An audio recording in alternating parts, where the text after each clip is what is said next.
Retire అయిపోయిన తర్వాత ఆ. 4 పీజీలు చేశాను. Wow public administration, sociology, philosophy. నా వైఫ్ సపోర్ట్ కూడా 4 పీజీలు చేశాను. ఓకే నేను అందరికీ ఎవరికైనా నేను ఒకటే చెప్తాను, ఒకవేళ కాలేజీలో చదువుకోవడం మీకు వీలు అవ్వకపోతే స్కూల్ ఆఫ్ కరస్పాండెన్స్ కోర్స్ అని ఆంధ్ర యూనివర్సిటీలో కరస్పాండెన్స్ కోర్స్ చాలా ఎక్కడో దగ్గర మీ దగ్గర జాయిన్ అయ్యి కనీసం ఒక డిగ్రీ చేతి పట్టుకోవాలి. టౌన్ లో ఉన్న వాళ్ళు అంటే బాగా చదువుకుంటున్నారు, బీటెక్ చదువుతున్నారు, ఏజ్ అవుతున్నారు.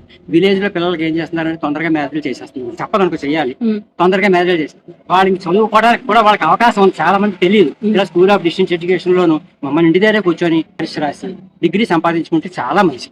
అది పర్టికులర్ గా లేడీస్ నేను చెప్తున్నాను. నేను బ్యాంక్ లో పనిచేశాను. బ్యాంక్ లో పనిచేసిన తర్వాత రిటైర్ అయిపోయిన తర్వాత నా తెలుగు చేద్దాం అనుకుంటున్నాను.